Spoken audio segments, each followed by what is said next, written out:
भोले बाबा गा डमरू वाले ना कनकी वाले गा, भोले बाबा गा तुर्री वाले ना नंदी वाले गा। आवत हूँ महू तोर दुआर माँ दर्शन ला दे देवेगा, आवत हूँ महू तोर दुआर माँ दर्शन ला दे देवे ना। भोले बाबा गा डमरू वाले ना कनकी वाले गा, भोले बाबा गा तुर्री वाले ना नंदी वाले गा।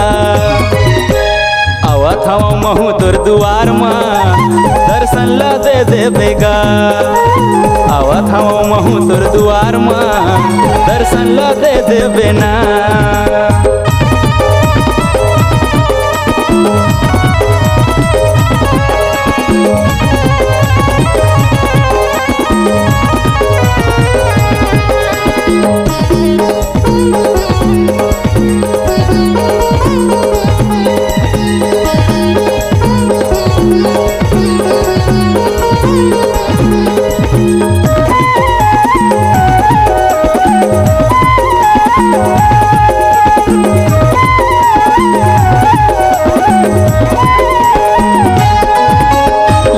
सियान जम्मो कांवर बोह के जावा था तोरे दुआरी गा, जावा था तोरे दुआरी। कतको झनगर ना पतेगा, कतको झन चढ़े के गाड़ी, कतको झनगर ना पतेगा, कतको झन चढ़े के गाड़ी।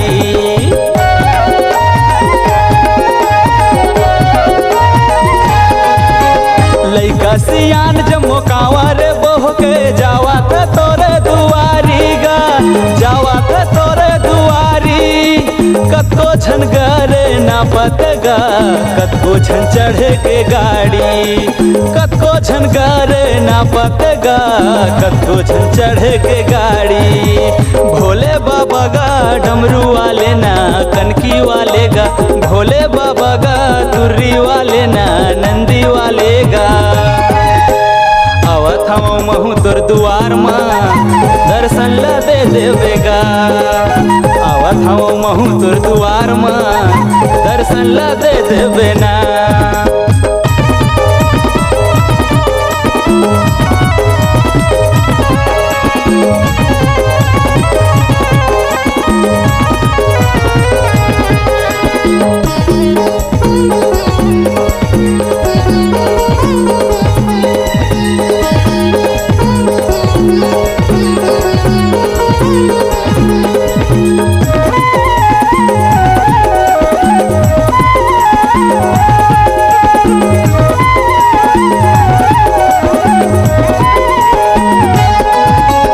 जाके तोला जल में चढ़ा हूँ आऊ चढ़ा हूँ बेलपत्ती, आऊ चढ़ा हूँ बेलपत्ती। नरियल दूबी चौरगा आऊ जला हूँ अगरबत्ती, नरियल दूबी चौरगा आऊ जला हूँ अगरबत्ती।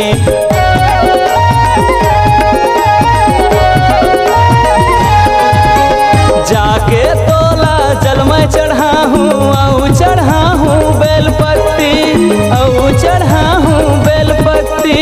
नरियल दूबी चौरगा आऊ जला हूँ अगरबत्ती, नरियल दूबी चौरगा आऊ जला हूँ अगरबत्ती।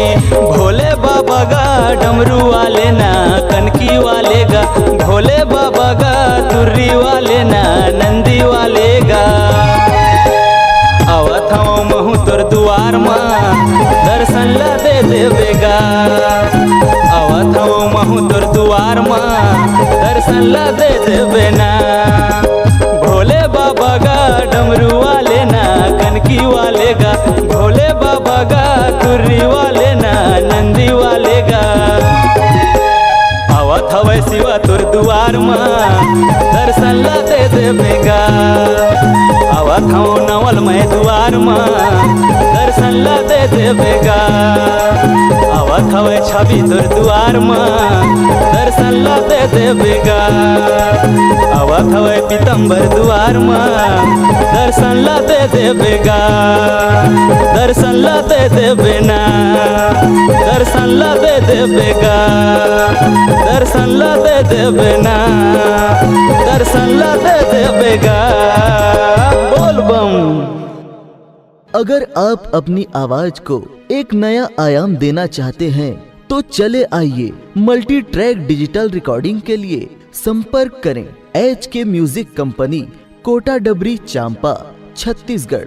मोबाइल नंबर है 9329238487 और 8085380339।